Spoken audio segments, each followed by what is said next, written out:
Հաշմանդամություն ունեցող 118 քաղաքացի պետք է աշխատեր ֆինանսների նախարարությունում մինչդեռ 2016 թվականի դեկտեմբերի 1-ի դրությամբ կառույցն ուներ ընդամենը այդպիսի 10 աշխատող, ընդ որում հաշվետու տարվա սկզբին այստեղ հաշմանդամություն ունեցող աշխատողների թիվը 91 էր, իսկ Հայ-Անտառ պողակում այս ցուցանիշները շուրջ 3 անգամ գերազանցված են։ Հաշմանդամություն ունեցող անձանց համար օրենքով նախատեսված 34 աշխատատեղի փոխարեն հունվարին զբաղեցված են եղել 100-ը, իսկ տարվա վերջին ամսին թիվը հասել է 119-ի։ Պաշտոնական տվյալների համաձայն 2016 թվականին դեկտեմբերի 1-ի դրությամբ աշխատանքով ապահովվել են հաշմանդամություն ունեցող 950 քաղաքացի։ Դա նաև սեզոնային աշխատանք է եղել։ Այն մարդիկ, ովքեր որ դեռևս խնդիր ունեն աշխատանքի տեղավորման,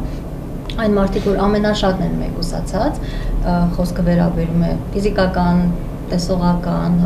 լսողական, մտավոր, հոգեկան առողջության խնդիր ունեցող անձանց, նրանք այսօր շարունակում են մնալ առանց աշխատանքի։ Նախորդ տարվա ամփոփիչ ցուցանիշները դեռևս չեն հրապարակվել։ Այդ ժամանակ պարզ կլինի, թե ինչպես է կատարվել զբաղվածության մասին օրենքի պահանջը։ 100 եւ ավելի աշխատողներ ունեցող պետական կազմակերպություններում հաշմանդամություն ունեցող այդպիսի անձանց թիվը պետք է կազմի առնվազն 3%, իսկ ոչ պետական կազմակերպություններում 1%։ Այդ խտրական վերաբերմունքը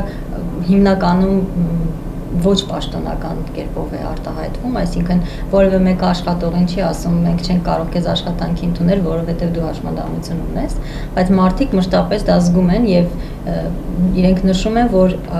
համոզված են, որ հենց հաշմանդամությունն է պատճառը։ Զարուհի Բաթոյանը ցուցանիշները վերլուծելով մի տպավորություն է ստացել։ Կարծես այն պահից, երբ որոշ կազմակերպություններ բացահայտել են, որ հաշմանդամություն ունեցող աշխատողների թիվն ավելին է, քան պահանջվում է, սկսել են կրճատել։ Օրինակ Հայաստանի Հանրապետության արտակարգ իրավիճակների նախարարության աշխատակազմում 2016 թվականի հունվարից նոյեմբեր ամիսներին այդ թիվը գրեթե կրկնակի նվազել է։ Աշխատողների թիվը 78-ից դառնալով 46։ Կվոտավորման ենթակա աշխատատեղերի թիվն այստեղ 39 է, բայց վերջնական հայտարարություն կարվի, երբ բոլոր ցուցանիշները կհրապարակվեն։